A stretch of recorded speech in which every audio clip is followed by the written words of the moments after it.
evening and welcome to Lagos Update on Lagos Traffic Radio 96.1 FM. This program highlights the activities of the Lagos State Governor and other state events. I'm Adeola Akindele.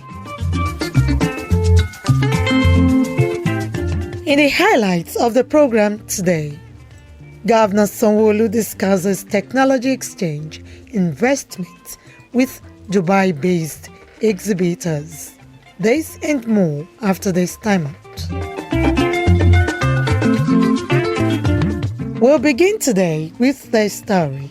Lagos State Governor Babajide Sanwo-olu on Wednesday received the management of Dubai World Trade Center (DWTC) and COW International Dubai, led by MS Trixie Loyi Shan Lumemand, on a courtesy visit at the Lagos House Marina. The meeting was a follow-up on a proposed partnership on technology exchange being developed by the Lagos State Government and the United Arab Emirates UAE-based international exhibition firms. Last June, Governor Sanwo-olu attended the Gulf Information Technology Exchange (GITEX), Africa's largest technology conference held in Morocco, which was organized by DWTC and COW International Dubai.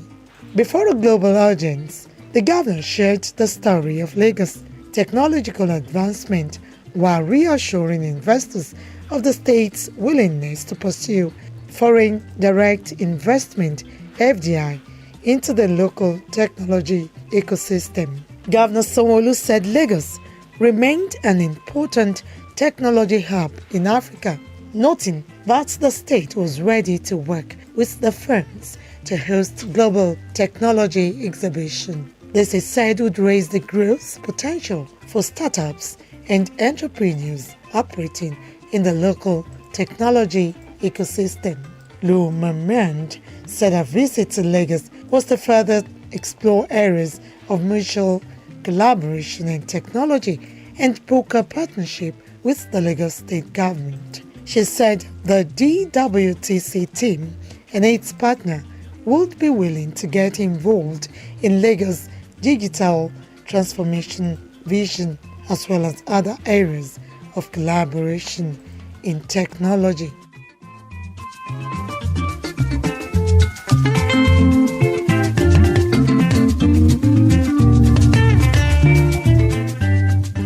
In its efforts to create economic value around wastes, the Lagos State Government is set to host Lagos Circular Economy Hotspot 2023 in partnership with the Netherlands. Others. Speaking at a press conference held in collaboration with its partners, Chairman, Technical Committee on Lagos Circular Economy Hotspot 2023 and Permanent Secretary, Office of Environmental Services, Omobolaji Gaji, said the two-day event, which will hold between July 26 and 27 in Victoria Island, Lagos, will attract about 400 participants physically, while 1,000 people are to participate online. Gaji said the Circular Economic Hotspot is an initiative of the Kingdom of the Netherlands, which is to serve as a platform to foster co-creation and highlight cities and society's transition towards circular economy. According to him, Governor Babajide Sanwo-olu's administration had earlier inaugurated a technical working group on circular economy with the objective of driving a framework and a roadmap for the transition in the state. So we desire that the Lagos Circular Economy Effort will highlight the role the SMEs play in driving innovation, fostering sustainable solutions, and driving entrepreneurship throughout our country and beginning with our state. Some business owners and environment enthusiasts, Adejoke Lasisi and Olatunde Taiwo, noted that with the initiative of circular economy, youths, women will be trained and employment created through the value chain. What actually inspired me to start Connect was a community where I used to stay there. It has one bridge that goes into the community. During rainy season like this, we will not be able to go inside the community. People, if it rains overnight, people will not be able to go to school. I'm looking at limitless collaborations.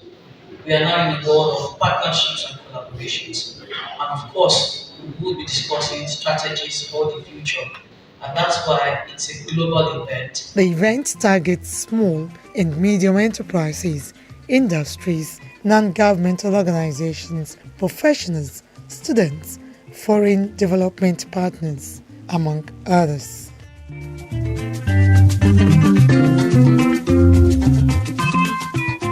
Away from that story, Lagos State Government, through the Ministry of Justice, has held a joint legal clinic and free consultation program organized by the agencies and parastatals under the ministry for the residents of Ekpe. Speaking at the event, Solicitor General and Permanent Secretary in the ministry, Titilayo Shitabe Jeje, explained that 2023 Free Legal Clinic is part of the state government's effort to facilitate easy and free access to legal services to Lagosians.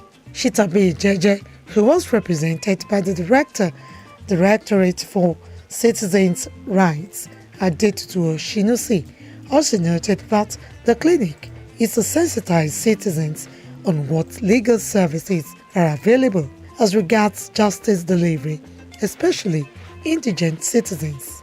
Vice Chairman, Ekpe Local Government Area, Sikiru Owolomoshi, who commended the Ministry of Justice for the initiative, called for the establishment of departments of justice across the local government areas to further facilitate quick dispensation of justice. On his part, the Olaja of Ekpe, Oba Kamorudin Animashaun, represented by High Chief Adaramoja Oluomo, who describes the free legal clinic as eye-opening and insightful, noted that it will help build citizens' trust in state judicial system, promote law and order, and sustain the relationship between government and the citizens.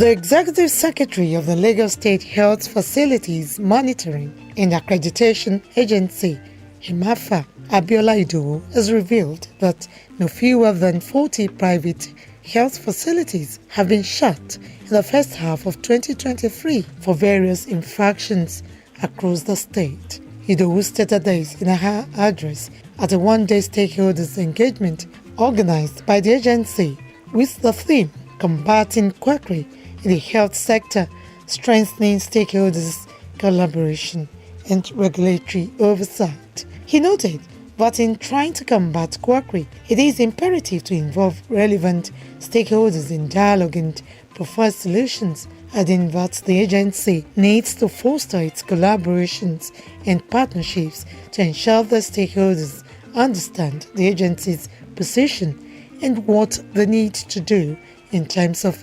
compliance. She added that some of the infractions the agency noticed include improper disposal of medical waste, unclean environment, and inadequate staffing with the right qualifications. On her part, the chairperson of the HIMAFA board, Yemisi Sholanke Koya, noted that the stakeholders' engagement is a clarion call to end quackery in Lagos State. While delivering his keynote address titled Understanding the Nature and Scope of Quackery in the Health Sector, Professor of Family Health, College of Medicine, University of Lagos, and the President, National Postgraduate Medical College of Nigeria, Professor Akin Oshibogun, stated that quackery can be practiced by both professionals and non-professionals. He said the only way to nip the menace in the bud is to minimize the activities of perpetrators through concerted efforts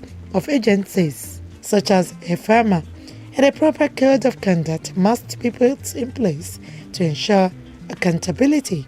Also speaking, the Permanent Secretary, Lagos State Ministry of Health, Olusegun Obuye, represented by the Director, Medical Administration, Training and Programs in the Ministry, Dr. Olufumilayo Shokunbi, said combating quackery is everybody's business. Finally, on the program today, the Lagos State Fire and Rescue Service held a sensitization session for staff of office of the First Lady of Lagos State at the Lagos House, Ikeja, on Tuesday, in continuation of its civic engagement duty embedded in the core mandate of fire prevention. The fire safety advocacy had the wife of the state governor, Sanwo-olu, and all officials of her office in attendance, including her security operatives. The director, Lagos State Fire and Rescue Service, Margaret Adesheye, who led the sensitization crew, informed the agents that the Sanwo-olu's administration has proactively done its quota with huge investment in public urban safety, and it is time for the populace to reciprocate by keying into the fire safety net as provided by the state government. She said a total number of 5,979 fire and related emergencies were recorded and attended to in the first tenure of the present administration between May 2019 and May 2023, in line with security and governance of the theme's agenda. The educative session also engaged Mrs. Sanwo-olu in the practical demonstration on usage of first aid firefighting equipment, and the entire staff appreciated the agency for the knowledge acquired.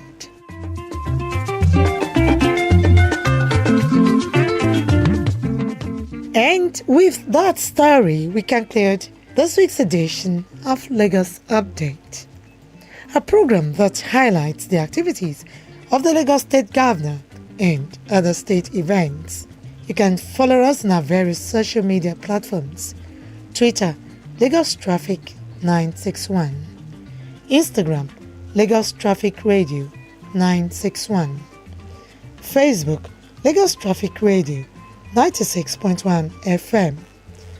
On YouTube, subscribe and watch us live on our channel, Traffic Radio 961. You can as well follow me on Twitter at Adiola Akindele1 and Threads at Adiola Akindele. Thanks to my producer, Babatunde Akinyemi, studio engineer Oyeshola Ola, with support from the social media team. The executive producer is Tayo Akunle. I'm Adiola Akindele. Next week is another date. Stay blessed and stay safe.